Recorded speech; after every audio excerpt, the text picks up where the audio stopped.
Estamos en este espacio de reflexión con la profesora Claudia Rosas y el profesor Carlos Méndez.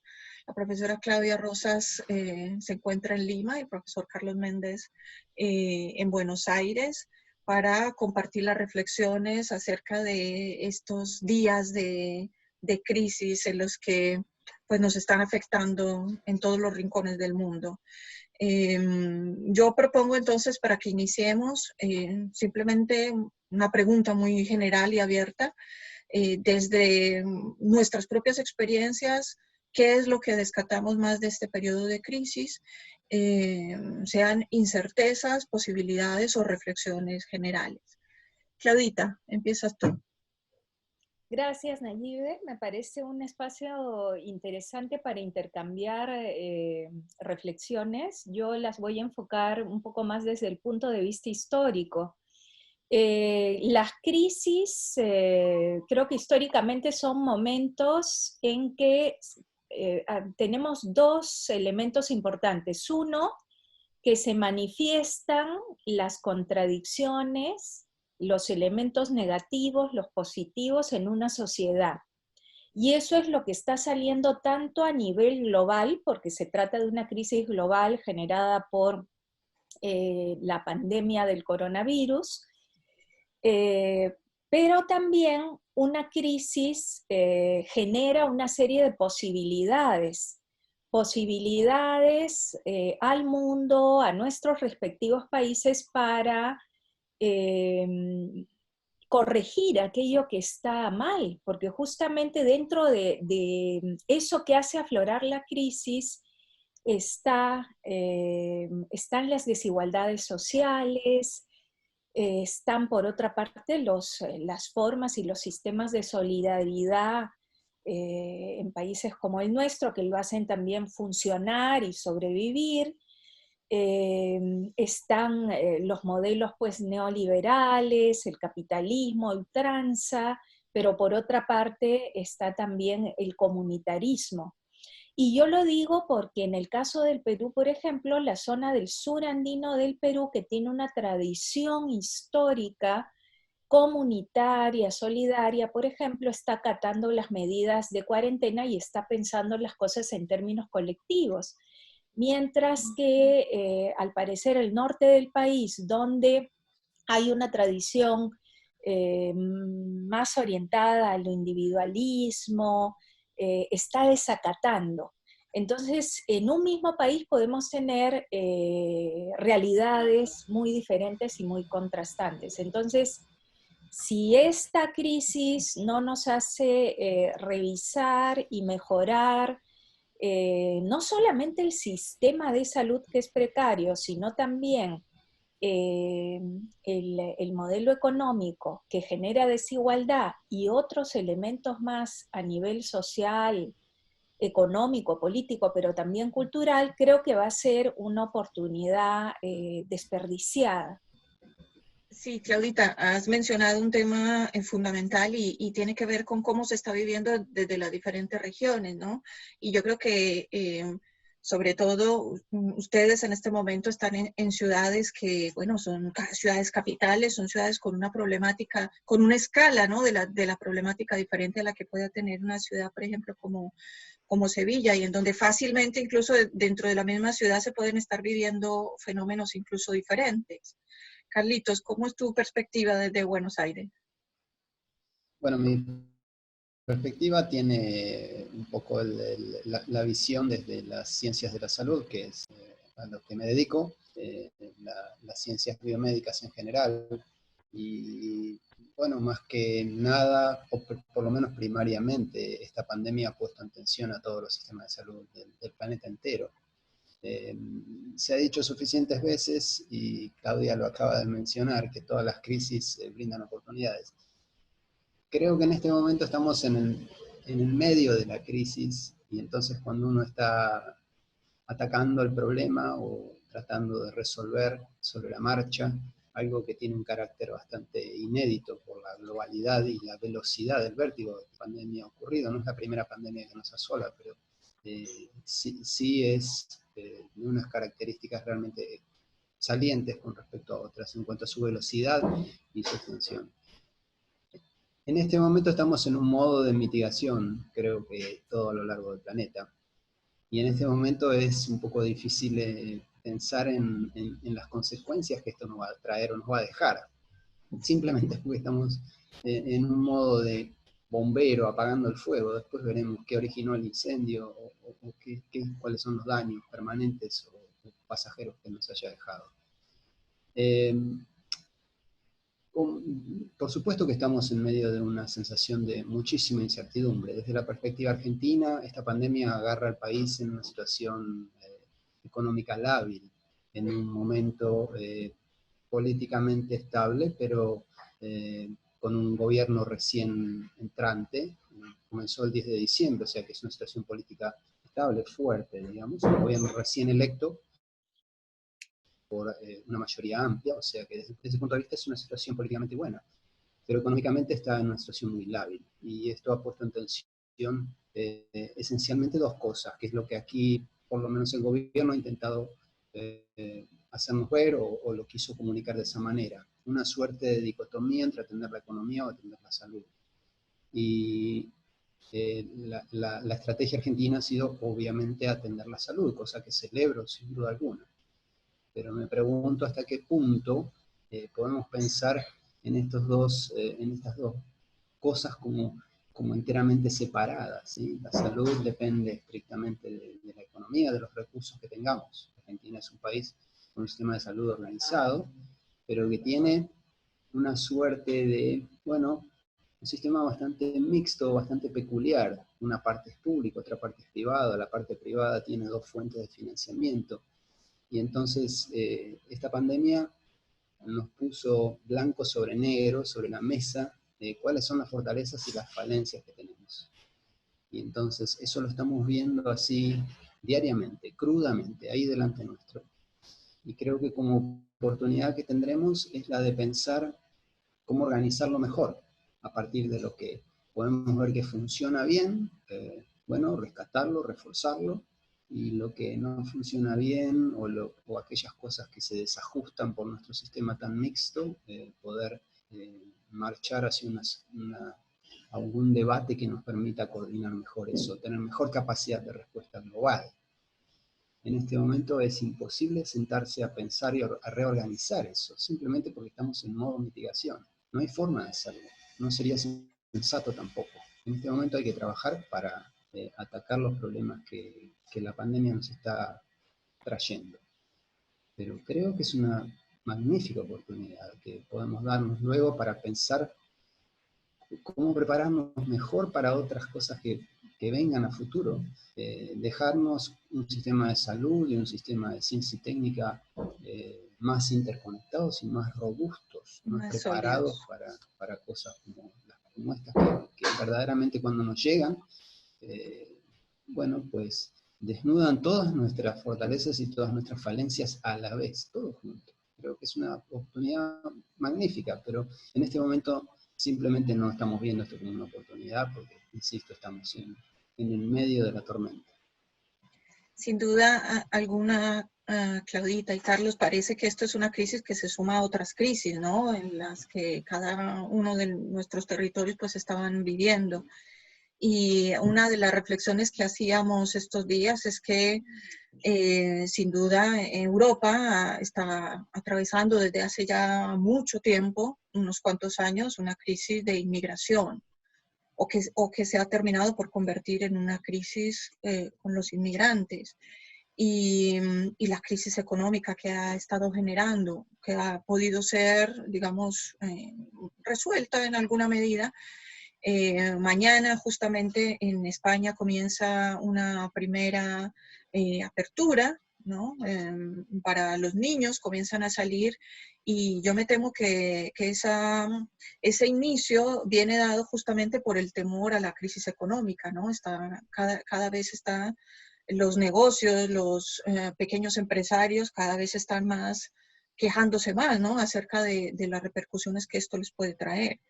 Yo creo que eso sería un tema interesante para comentar. El otro que mencionó Claudia y que me parece fundamental, y es el tema de la solidaridad, ¿no? Que estamos viendo en diferentes también regiones y territorios. Prácticamente en todas partes se están dando demostraciones de solidaridad, y yo me pregunto en qué medida esa solidaridad está reemplazando en esos lugares en donde el Estado no puede dar una respuesta, ¿no? Y parte más de la sociedad en general, como decía Claudita, de las comunidades que del Estado. Y bueno, entonces consideramos que esta situación puede traer cambios permanentes en los modelos que veníamos viviendo. En el caso del turismo que estamos viviendo completamente descontrolado en Europa, yo diría que definitivamente van a haber cosas que van a cambiar, y probablemente van a haber otras que no van a cambiar. ¿Cómo lo ve Claudita desde Lima? Sí, antes de pasar a eso que me parece importante para complementar lo que venía diciendo y un poco entrar en diálogo con lo que comentaba Carlos, la respuesta del Estado peruano, del gobierno central, fue rápida, contundente. El gobierno se rodeó de especialistas, informó todo el tiempo a la población y lo sigue haciendo. Entonces creo que eso está funcionando a nivel de el Ejecutivo y del gobierno central. Ha inyectado un montón de dinero a la economía porque la gran mayoría de gente tiene trabajos informales, es decir, vive del día a día. Si no sale a trabajar, no tiene que comer.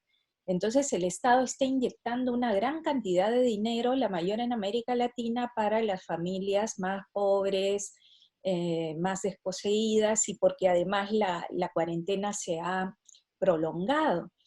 Pero también inyectó dinero a los gobiernos regionales y las municipalidades, y ahí vino una falla estructural, porque hasta el día de ayer no habían ni ejecutado la cuarta parte de los gobiernos regionales y municipalidades. Entonces, la velocidad de reacción y la eficiencia está fallando a ese nivel, ¿no? Entonces tienes un país con una diversidad regional, cultural, que implica que a nivel de las regiones hay una respuesta, y esta respuesta está siendo muy desigual, ¿no? Lo cual genera pues una serie de problemas. Entonces, claro, se han dado los famosos martillazos para aplanar la curva más o menos se ha mantenido, pero igual la cantidad de infectados por el número de pruebas que se han implementado, el número de muertos ha subido, y claro, eso está generando problemas, aparte de lo que tú mencionabas, Nayibe, sobre la inmigración. El problema de fronteras que hemos tenido es tremendo. Por ejemplo, en la zona del norte, donde se está desacatando mucho no solo la cuarentena y las medidas, y hay enfrentamientos con las fuerzas del orden, lo que tú preguntabas, sino también toda la migración de venezolanos y ecuatorianos hacia el Perú, que ha generado también una serie de problemas que se han debido contener, ¿no? Digamos que igual está ocurriendo en la frontera sur, pero el punto más difícil es ahí, porque ya venía una fuerte migración desde Venezuela de gente que venía a instalarse al Perú y que efectivamente se ha instalado, ¿no? Entonces, y eso va sumado pues a una serie de cosas que estamos viendo a nivel mundial en relación a la discriminación, a la violencia en distintas partes del mundo, ¿no? Porque, como decía Carlos, una cosa que genera la pandemia, y eso se ve históricamente, es miedo, miedo al contagio.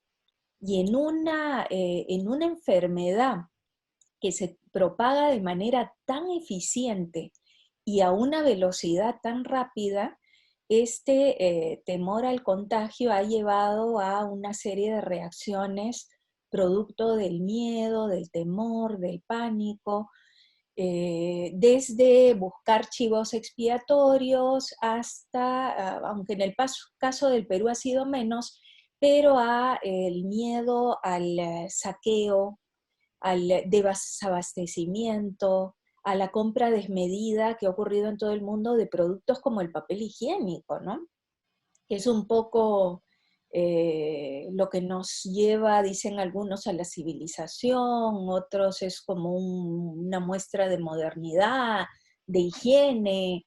Es decir, hay múltiples interpretaciones, pero me refiero a esta gama de comportamientos colectivos que hemos tenido en tiempos de pandemia, como la peste negra del siglo XIV o la pandemia de fines del Imperio Romano, que generan pues una serie de comportamientos que van desde el heroísmo hasta el suicidio, desde la solidaridad hasta el acaparamiento, el individualismo, ¿no? Entonces creo que sí, por un lado estamos enfrentando la crisis, pero al mismo tiempo creo que sí hay una reflexión de los efectos que puede tener esta, ¿no? Algunos dicen que va a haber un cambio en el modelo económico. Yo lo veo un poco difícil, otros dicen que no. Definitivamente va a haber una crisis, pero no es la primera del capitalismo, ¿no? La última ha sido la del 2008. Entonces, yo creo que estas cosas vamos a tenerlas que ir reflexionando, pero ya desde ahora se están debatiendo. Economía versus salud de la población, modelo neoliberal, capitalista versus Estado, figura de un estado de bienestar social tipo el europeo, naturaleza versus interés económico. Entonces, todas estas contradicciones que ya existían en nuestro mundo ahora están aflorando de manera descarnada, ¿no? Entonces, y bueno, igual turismo a cuidado del patrimonio, lo que preguntabas, ¿no? Entonces, yo creo que ahí tienen mucho que hacer las ciencias sociales, las ciencias humanas, porque tienen que reflexionar precisamente sobre ese tipo de cosas para que salgan propuestas creativas y novedosas. Sí, sí, sin duda alguna va a tener un papel muy importante las ciencias humanas en los próximos meses y años para estudiar estos impactos. ¿Y Carlos qué nos dice? A ver, a la respuesta a la pregunta de qué cambios vendrán, yo no tengo dudas de que van a venir cambios y muchos de ellos van a venir. Y me atrevería a pronosticar, vaticinar, aunque eso es un terreno fangoso siempre, que algunos de ellos sin duda serán permanentes. Me parece que primero lo primero, lo más obvio es lo que ya está ocurriendo. El distanciamiento social es la clave de la contención epidemiológica en la que entramos y de la fase de mitigación en la que ahora estamos. Y eso nos ha forzado a, a un nuevo modo de relacionarnos desde el punto de vista humano. Lo más primitivo quizás que tenemos, ¿no? Estar separados de otros cuando a veces no queremos, cómo nos relacionamos. Y bueno, Argentina es un país latino en ese sentido, y somos latinos en nuestras formas de relacionarnos, de saludarnos. Nos damos la mano, nos abrazamos, nos besamos. En la Argentina desde hace unos cuantos años está bien visto que los varones se saluden con un beso en la mejilla. Y creo que ese es uno de los primeros cambios que esta pandemia nos va a traer, porque estamos saludándonos con el codo, salimos a la calle con barbijos, no nos podemos relacionar con las personas más cercanas, y creo que eso va a quedar, va a durar bastante tiempo. Carlos, y Y quizás, discúlpame, una pregunta que yo creo que tú mejor que nadie puedes contestarla ¿es posible que esto repercuta también en los procesos de contagio de otras enfermedades como la gripe que teníamos anualmente, digamos, en nuestro invierno viene acompañada de algunas gripes y esto puede influenciar de manera negativa esos contagios? ¿Puede hacer que las gripes vayan a ser más fuertes o menos o no tiene nada que ver? quizás sería al revés, quizás la influencia sea positiva. Ese experimento se puede hacer prontamente aquí en el hemisferio sur. Nosotros ya nos estamos aproximando por una cuestión estacional. En este momento, en condiciones habituales, se incrementaría la incidencia de bronquiolitis y de algunas enfermedades respiratorias, sobre todo en la población infantil, en los niños. Como aquí se comienzan a escolarizar, o sea, comienza el ciclo lectivo en el mes de marzo, ya para avanzado abril y cuando se instala el otoño y el cambio de temperatura, los niños empiezan a tener su incidencia habitual de enfermedades. Y entonces, como son una fuente fantástica de contagio, fantástica entre comillas, y dispersión, lo llevan a sus casas, lo desparraman en sus familias, los adultos luego lo trasladan a sus trabajos y así sucesivamente. Aquí ya se está empezando a ver, para este momento debiéramos de tener mayor cantidad de bronquiolitis, por ejemplo, y de algunos resfríos y gripes en los niños que no se está dando. Es decir, que nuestra incidencia habitual viene más baja. El temor que nosotros tenemos aquí es que el pico de mayor afectación por el lado de COVID se nos junte con el pico habitual de la infección respiratoria aguda del adulto, que ocurre en nuestro invierno, avanzado el otoño y en el comienzo del invierno. Junio, julio, agosto. Ese es el mayor temor que tenemos, pero posiblemente en ese influencia positivamente porque como estamos separados, no estamos yendo a trabajar, por lo menos no nos juntamos físicamente, la gente que es indispensable y trabaja en turnos de modo tal de que cada uno de esos turnos sea independiente, no se mezclan. Es decir, hay un grupo de personas que trabaja, por ejemplo, en las mañanas, se retiran, se higieniza y se sanitiza el lugar y llega el turno de la tarde y no se mezclan, de modo tal que si alguno de ellos cayera enfermo, en este caso por COVID, coronavirus, se aísla a ese grupo y no se queda toda la dotación que trabaja en un determinado lugar fuera de servicio, digamos, y eso comprometa un servicio que pueda ser esencial.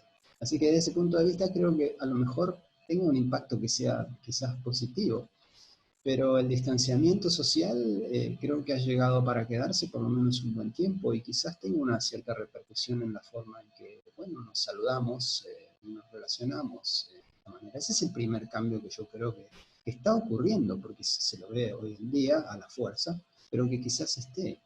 Y luego, a ver, mi actividad se divide en tres, ¿no? Lo que es la investigación, pero claro, la investigación en las ciencias biomédicas ocurre dentro de un laboratorio, es experimentación que se hace instrumentalmente dentro de un laboratorio, todos juntos, eso está parado a cero, no estamos haciendo nada con eso. La docencia, en cambio, la hemos trasladado a plataformas virtuales, salimos rápidamente a hacerlo y conseguimos que funcione bien.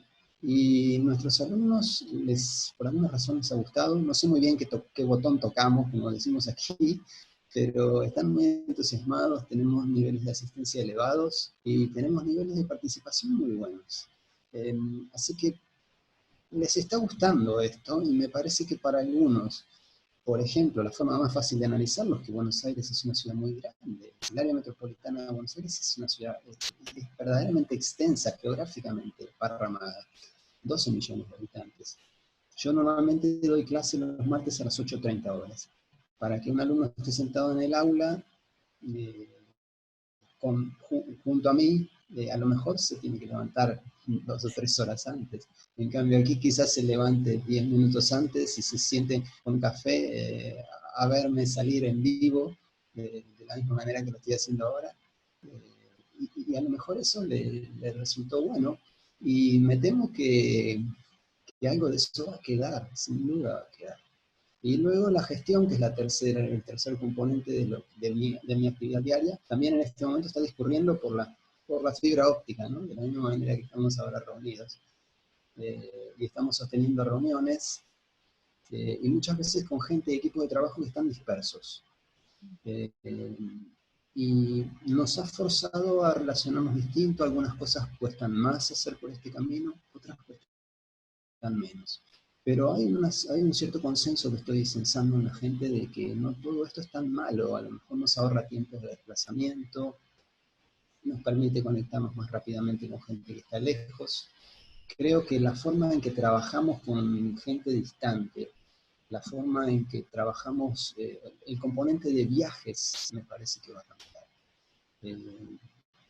Lo que eso sea, no sé si para bien o para mal. Yo soy un viajero empedernido, a mí me gusta viajar. Entonces, no sé si estoy tan dispuesto a ceder completamente la presencia física y el viaje. Pero creo que parte de eso está acá. Luego la investigación en las ciencias médicas es muy complejo, muy difícil, nos tiene muy preocupados, porque, insisto, la propia naturaleza de nuestra actividad son cosas que se hacen físicamente en un lugar centralizado, que requiere, por cuestiones hasta de equipamiento que son fáciles de entender, hay equipos muy costosos, que solamente se disponen en pocos lugares, entonces no lo puedo hacer desde mi casa. Estamos preocupados viendo cómo nos va a impactar y cómo resolver. Ya estamos pensando que quizás esta sea una situación que se extienda varios meses, un año, fácilmente. Y eso, bueno, nos preocupa, a mí me preocupa mucho. Todavía no sabemos realmente bien cómo nos va a impactar eso. Sin duda alguna, Carlitos, yo creo que las tres personas que vemos aquí reunidas somos unos viajeros, podríamos decir que incansables, y no sabemos en los próximos meses eso cómo vayamos a tener que replantearlo, pero estos días hemos estado viendo que se están haciendo entrevistas laborales vía internet sin problema, pero es que se está contratando a gente que no tenga que desplazarse ya de sus casas, es decir, ya el modelo yo creo que va en ese sentido. Y yo conecto directamente con lo que tú dices del alumno que se levanta 5 minutos antes, se pone su taza de café y se sienta en la computadora a recibir la clase, ¿no? Que no tiene por qué ser tan malo. Y yo creo que eso sí puede generar modelos urbanos diferentes, ¿no? Ya si no les tenemos que exigir que se desplacen diariamente a la universidad, pueden vivir perfectamente en otra ciudad, en otro municipio, en otro país, qué sé yo, podemos estar ya prácticamente en cualquier parte del mundo, ¿no? Y rescato eso que vos decís, el impacto urbano y social que esto va a tener, ¿cierto? En las grandes urbes el componente de desplazamiento es importante en términos de dinero que se gasta, de medio ambiente, contaminación ambiental, etcétera, etcétera. Digamos, creo que estamos, no sé, por mi parte, por lo pronto, ¿sí? Yo no soy una persona de las humanidades o de las ciencias sociales, pero a mí me mueve a reflexionar cómo eso va a impactar, digamos. Uno suele concentrarse en lo primero, lo más inmediato, pero los efectos más mediatos, las repercusiones sociales y económicas que eso tenga, no soy un experto como para decirlo ni analizar mucho menos, pero creo que sin duda va a tener un impacto excelente. Pues yo me atrevería a decir que la profesora Claudia Rosas ya sabía que podía ocurrir algo como esto y se adelantó y se hizo con una casita en la playa. Yo no sé si están pasando allí la cuarentena, pero sí que tiene un rincón en donde puede alejarse de lo urbano y refugiarse. O sea que eso sería una muy buena alternativa. Yo lo voy a proponer en mi casa, a ver si podemos hacerlo. Bueno, y yo propongo para cerrar, podemos cerrar con la reflexión que queramos, pero y me gustaría que introdujéramos en esa última reflexión el aporte que podemos hacer desde nuestras disciplinas y desde la plataforma que tenemos. Claudita. Sí, es en realidad un tema, un asunto tan amplio, pero puedo detenerme en dos cosas. Una que yo creo que viendo dentro de lo dramática que es la situación de pandemia que ha paralizado al mundo, es también una posibilidad, porque permite una reflexión profunda sobre las bases sociales, políticas, económicas, materiales, culturales, en las que hemos basado este mundo, y coincido con ustedes y con Carlos que por un buen tiempo ya no va a ser el mismo de antes de la entrada de la pandemia. Es decir, yo también estoy convencida de que muchas cosas van a cambiar. Incluso creo que este hecho histórico va a ser un momento de cambio epocal, cambio de periodo, porque realmente la inflexión que va a significar en muchos sentidos, negativos y positivos, yo creo que va a ser muy, muy importante, ¿no? Entonces, creo que desde la historia, por ejemplo, podemos reflexionar sobre los cambios que se van a producir y los fenómenos incluso de carácter no solo económico, porque a veces nos centramos mucho en el aspecto económico, sino también a nivel mental, a nivel cultural, a nivel de lo que ustedes decían, de la vida cotidiana de las personas, ¿no? Pienso sobre todo en países como los nuestros, donde la vida social es tan intensa, ¿no? O en términos del desplazamiento y de los viajes, ¿no? Entonces, desde esas pequeñas cosas se van a producir cambios que van a afectar la vida cotidiana, pero también creo yo la psiquis de las personas, la mentalidad, ¿no? La manera de ver el mundo, ¿no? La vida, la muerte. Yo creo que se van a producir a la larga, que de pronto no los estamos viendo, cambios profundos. Entonces yo creo que ahí la historia, las ciencias humanas y sociales en general, van a tener mucho que decir, mucho que reflexionar, y ya lo están haciendo. Entonces creo que ese es un aspecto. Otro aspecto que quiero mencionar es desde el punto de vista mío como investigadora y como docente. Yo creo que también los profesores nos hemos visto confrontados en un tiempo muy breve, a una velocidad muy rápida, a virtualizar los cursos, pero no es solamente aprender a virtualizar, sino es aprender incluso a relacionarnos con nuestros estudiantes de manera virtual. No es solamente virtualizar nuestra clase, sino el hecho de virtualizar todo el funcionamiento del sistema universitario, de la universidad. Entonces yo creo que ahí hay todo un proceso de adaptación que estamos desarrollando, pero que se ha dado en tiempos muy cortos, muy breves, y que tiene el lado positivo, ¿no? El aprendizaje de las nuevas tecnologías, pero por otra parte también eh, por el lado de los profesores, ¿no? Porque en muchos casos incluso los estudiantes nuestros estaban más habituados a ello. Pero también ha hecho saltar, por ejemplo, ciertos dilemas que discutíamos, ¿no? ¿Qué pasa con los profesores que no son de nuestra generación, sino profesores mayores?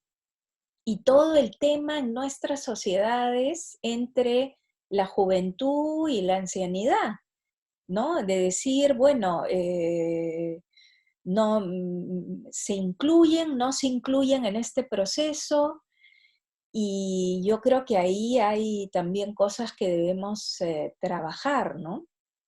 Y que son importantes. Es decir, finalmente lo que transmitimos los profesores, más allá de las tecnologías y de los métodos y de las piruetas tecnológicas, es nuestra vivencia, nuestro conocimiento, nuestra experiencia y nuestra investigación.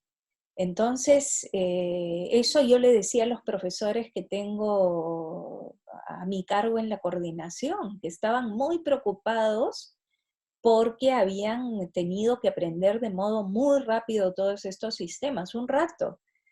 Al final, la esencia de las cosas es la misma, solo que bajo otros formatos, bajo otras técnicas. Entonces yo creo que hay que tener mucho equilibrio para ver los aspectos negativos, terribles de la situación que vivimos, pero también las posibilidades, los efectos positivos, lo que nos permite avanzar en términos de investigación, de docencia, que es lo que he tratado más, no me quiero extender, pero realmente que ahí hay muchas posibilidades, ¿no? De uso de materiales, videos, estamos potenciando más cosas que antes utilizábamos de pronto menos, ¿no? Porque privilegiábamos el contacto presencial o la clase maestra y ahora tenemos muchos más recursos para trabajar con nuestros estudiantes, ¿no? Pero en fin, habría mucho que decir, pero bueno, lo dejo ahí, ¿no? Sin duda alguna, Claudita, y los alumnos, estoy completamente de acuerdo contigo, los alumnos estaban más acostumbrados, parece, a la virtualidad, ¿no? Yo sí extraño especialmente que esta percepción que uno puede tener en la presencialidad de ver la cara del alumno y saber si te está comprendiendo, si le está gustando, ¿no? Y ir modificando la clase. Pero bueno, yo creo que Carlos tiene mucha experiencia en ese campo porque me estaba diciendo que tiene clases virtuales para 200 personas ahora, ¿no? Carlos. Sí, a la pregunta de qué podemos contribuir, mi respuesta es sencillamente una: mucho, muchísimo, increíblemente mucho, desde muchos aspectos. Nosotros, nuestro momento de lucidez fue salir rápidamente al entorno virtual con nuestros alumnos. Eh, y mi primer supuesto fue no tan pedagógico, sino humano. Para mí, en este momento, es sumamente importante que nosotros tengamos contacto con los alumnos, que ellos nos vean y nos escuchen. Somos una generación que tiene un privilegio, si ustedes quieren. No somos los primeros en vivir una pandemia, pero quizás somos los primeros habitantes de este planeta en la historia de la humanidad que vivimos una pandemia de esta magnitud y de esta manera. La podemos seguir en tiempo real y eso es único. Ni siquiera la última más cercana, que fue la de H1N1 en el año 2009, ocurrió con este nivel de extensión y de tanta vivencia en tiempo real. La cantidad de información que hay disponible es monumentalmente grande, es increíble.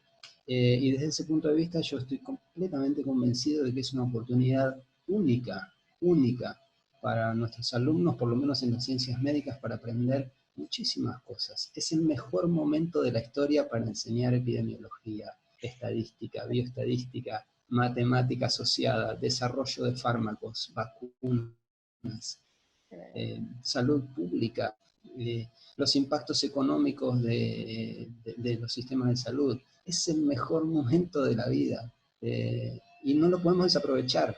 Entonces, por eso es que tenemos que conectar con los alumnos, de la manera que sea. Esta es la herramienta que nos toca en este momento. Si estuviésemos en un aula presente, pues es así. Yo soy absolutamente presencial en mi forma de dar clase. Es lo que desarrollé a lo largo de la vida. No lo puedo manejar muy bien si no estoy en un aula interactuando, preguntando. Nunca creí en el concepto de clase magistral y no lo aplico. Entonces, bueno, esto sufre un poco aquí en este medio, pero se puede. Nosotros hemos conseguido medios sincrónicos que nos permiten estar con ellos. Y entonces, desde ese punto de vista, yo creo que esa es la primera contribución que nosotros podemos hacer. Es ir a tocar a nuestros alumnos y mostrarles que esto es una fantástica oportunidad de aprendizaje, maravillosa, como pocas otras veces, y que nos permea todo el campo de conocimiento, porque hablando de esto, esta disociología, podría centrarme solamente en lo que tiene que ver con diseño de fármacos o en el manejo de fármacos en pacientes graves, por ejemplo, pero es imposible de disociarlo de la microbiología, de la virología, de la infectología, de la epidemiología. Todos esos campos se atraviesan unos a otros y esa oportunidad es magnífica. La segunda contribución que podemos hacer, y estoy totalmente convencido y trabajo mucho en eso, es contribuir a la divulgación de información certera y precisa. Hay muchísima desinformación circulando, muy nociva, muy mal hecha, en algunos casos supongo que intencionalidad buena, en otros con artera mala intención. Y quienes más entendemos el tema tenemos una obligación no solamente profesional, sino moral, en el hecho de vehiculizarle a la gente información certera, explicar hasta el hartazgo si hace falta cómo funcionan estas cosas y qué es lo que hay que hacer para que las cosas no salgan mal. Y la tercera contribución que podemos hacer, y creo que es también fundamental, es ayudar a los tomadores de decisión, en el nivel que sea. A mí me toca un nivel muy estrecho con las autoridades de la universidad, que dirigen una comunidad de casi 500.000 personas. Necesitamos ayudar a que tomen decisiones certeras, sensatas, basadas en la evidencia, basadas en la información, basadas en modelos de análisis que sean sólidos. Y eso se traslada a todos los niveles de gobierno local, los niveles provinciales de gobierno, o estaduales, como sea en cada país, o incluso los niveles nacionales. Claudia en algún momento mencionó el hecho de que el gobierno nacional en Perú se rodeó de especialistas. Es exactamente lo mismo y me da mucha satisfacción y mucho orgullo decir que ocurre también aquí. El gobierno nacional, independientemente de lo que uno piense, políticamente lo que fuere, se rodeó de un equipo sumamente sólido, de gente muy reconocida. Es muy difícil objetar a la gente que está trabajando allí. Y eso permea inmediatamente a todos los habitantes. ¿Sí? Uno ve que es un gobierno que está tomando decisiones en un contexto muy difícil, muy dinámico, decisiones que son muy difíciles de tomar, con múltiples aristas. Normalmente decido arreglar esto aquí y se ajusta un poquito por allá, pero se toman sobre la base de evidencia. Y eso es algo en lo que nosotros, cualquiera de nosotros, todos nosotros quienes tenemos, bueno, chance de tener una mejor preparación y que tenemos capacidad de entender los problemas a través del cristal de la ciencia, sea cual fuere, tenemos que contribuir en eso. Es muy, pero muy importante. Yo creo que es un momento en ese sentido fantástico dentro de lo que puede pensarse como negativo o terrible de la pandemia. Es un fantástico momento para empujar ese tipo de decisiones y poder contribuir desde la ciencia dentro de lo que a cada uno le toque.